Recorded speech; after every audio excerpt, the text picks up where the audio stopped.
Dans la plupart des entreprises de robotique sociale, on utilisait jusqu'en 2022 des chatbots basés sur des règles assez simples. Et avec l'arrivée des IA génératives, on a pu brancher les robots sur, par exemple, ChatGPT. Envoyer à travers l'API fournie par OpenAI des informations captées par le robot au modèle langage, et le modèle de langage va fournir une réponse que le robot va lire. Souvent, ça implique une transcription par écrit de l'ensemble des informations que le robot va devoir verbaliser, articuler, pour ensuite les envoyer sous forme donc écrite, textuelle, au modèle de langage, qui n'est pas souvent pré-entraîné, qui est juste des fois tout bêtement ChatGPT 4 à l'heure actuelle, qui ensuite lui-même va donc fournir sa réponse. C'est extrêmement avantageux en termes de coût, en termes d'efficacité, mais ça implique quand même quelques difficultés, notamment le fait que les ingénieurs, qui fonctionnent un petit peu avec ces bouts de scotch, qui sont sans doute amenés à évoluer dans le futur, doivent décider quoi verbaliser, quoi articuler la situation pour le fournir sous forme de prompt au modèle de langage.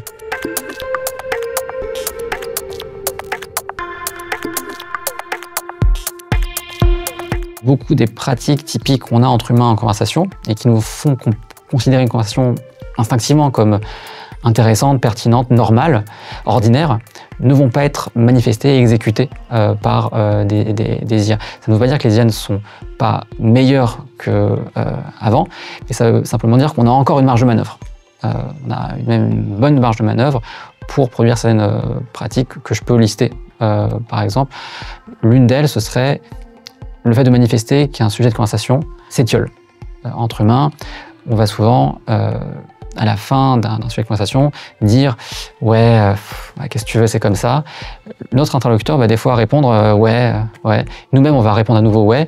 Et on peut avoir comme ça 3-4 tours de parole qui s'enchaînent avec juste des gens qui disent « oui ». Alors je vous défie de trouver un agent conversationnel entraîné sur tous les modèles que vous voulez, qui soit capable de répondre juste « oui » de façon pertinente pour manifester que le sujet actuel est en train de s'étioler et qu'on peut changer de conversation. Ça ne veut pas dire que c'est techniquement impossible, ça veut simplement dire qu'à l'heure actuelle, ce ne sont pas des pratiques qu'on a réussi à faire exécuter de façon pertinente à des modèles de langage qui vont même servir à nourrir des agents conversationnels. C'est une pratique parmi d'autres, hein, c'est des choses très documentées dans un domaine qui s'appelle l'analyse conversationnelle, qui sont des pratiques qu'entre humains on produit instinctivement et qui vont faire que lorsqu'on a une interaction avec un robot, par exemple, qui est donc branché sur une IA générative, on pourrait avoir l'impression que l'interaction est correcte, mais pas parfaite, que quelque chose manque.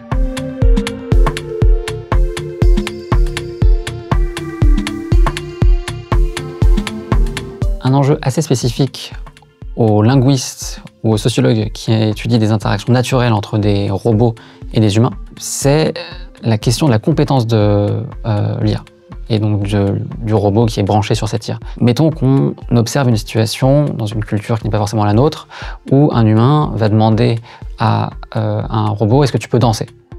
Et le robot va se mettre à danser en disant « oh oui, dansons ». Est-ce que, en tant que chercheur qui analyse des données naturelles, je peux me baser sur le comportement du robot comme étant une preuve que la requête faite par l'humain était bien une requête pour danser et non pas une question factuelle « est-ce que tu sais danser ?»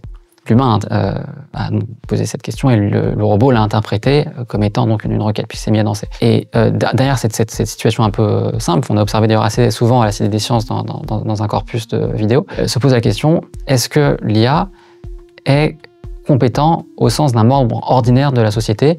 C'est-à-dire que est-ce que le comportement de l'IA va faire ressortir des tendances communes aux membres d'une société? Est-ce que si je vois l'IA interpréter une situation comme étant une situation de tel type, par exemple là c'était une situation où on a une requête, je peux considérer que l'IA a agrégé suffisamment de patterns, de normes culturelles pour que sa réponse m'informe moi en tant qu'observateur sur ce qui est en train de se passer dans la situation. Est-ce que, en tant que chercheur, je peux traiter le comportement du robot comme une preuve de ce qui est en train de se dérouler, mais aussi, est-ce que je peux utiliser le robot pour documenter des pratiques que moi, en tant que chercheur, je documente aussi au quotidien. Beaucoup de domaines de recherche sont focalisés sur le fait d'identifier ce que font les humains normalement, de façon ordinaire, dans leur quotidien. Un chercheur qui s'appelle, Monsieur Oudeyer, parlait des modèles de langage comme des agrégateurs de pratiques culturelles. Les modèles de langage vont faire ressortir des façons d'agir que les humains ont au quotidien, sans forcément qu'eux-mêmes les aient identifiées comme étant des façons d'agir fréquentes ou normales ou ordinaires.